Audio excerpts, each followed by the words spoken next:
Nothing chills my bones more than groupthink, whether that be the next fall fashion or a bloodthirsty cult transfixed on world domination. Since I don't know a lick about what leggings to pair with your pumpkin spice latte, I'm gonna give you a list of 5 deadly cults. Let's try to start this one off easy. Number 5 is Heaven's Gate. I love aliens. You love aliens. Everyone loves aliens. Unfortunately, the leaders of Heaven's Gate monopolized that and turned it into something a lot more sinister than E.T. Marshall Applewhite, who had a history of mental illness and always looks like he just shit himself, proposed that there was a UFO and the only way to get aboard that UFO is to kill yourself.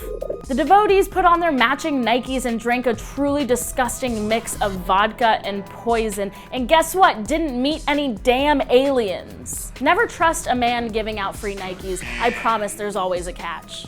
Number 4 is Branch Davidians. The Branch Davidians were a fundamentalist group based in Texas. They believe that scripture was to be adhered to strictly and to be taken literally. I'm not here to yuck anybody's yum, but it would take a lot more than eternal damnation to keep me away from bacon cheeseburgers.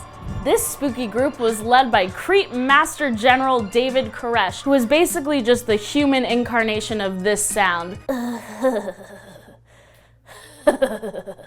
This awful human led his followers to believe that he spoke to God directly, and apparently God wanted them to give him all of their women and children for reasons I will not say into a camera. Along with all the disciple abuse, Koresh was stockpiling firearms, which led to a federal arrest warrant in late 1993. When agents tried to enter the compound, the Branch Davidians fought back. A 51-day siege ensued, which left 4 law enforcement agents dead and 82 Branch Davidians dead as well.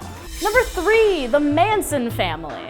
Let me paint the scene. It's the late 60s. The air is thick with free love and weed smoke. A fast-talking, long-haired musician comes up to you and invites you to his ranch filled with giggling girls with long armpit hair. I don't know about you, but this seems like a heaven to me. Unfortunately, this breezy musician wasn't breezy at all. He was a demon con man named Charles Manson. He called his followers the Manson Family, although none of them were actually related. Manson lured people back to his compound, and once they were nice and sedated, he filled their brains with thoughts of chaos. The Manson family became obsessed with the idea of the world burning to the ground, which manifested in multiple murders. They murdered 7 people, most notably Sharon Tate, who was a rising star and pregnant at the time. Charles Manson orchestrated these murders but wasn't present at any of them. He's currently rotting in jail and carved a swastika into his forehead. What a delight. Number 2 is Jonestown. Jim Jones designed Jonestown as a safe haven for his followers, which was conveniently located way outside of society and was encircled by armed guards who wouldn't let any of the members leave. U.S. Representative Leo Ryan heard about the perpetual shade of Jonestown, so came by to check it out. He said that it was fine, albeit very creepy, until they were at a community dinner when somebody slipped him a note with a list of people who wanted to escape.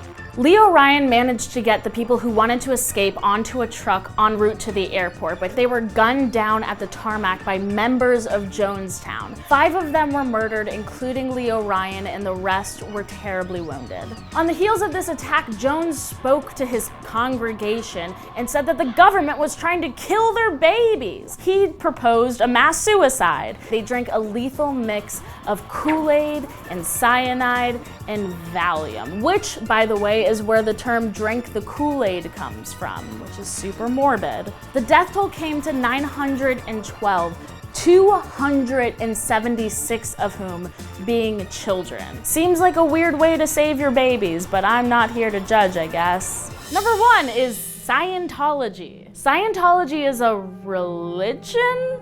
LL Cool Ron wrote Dianetics, which is the basis of Scientology. The editor of the Journal of the American Medical Association calls Dianetics unworthy of discussion or review, which seems like, just kidding, nothing to talk about here. Everything is normal, hail Xenu. Just kidding, guys, I'm okay. Thank you so much for watching. Let me know what you want me to talk about in the next Dark 5 in the comments, and also be sure to check out the other videos. which are below me.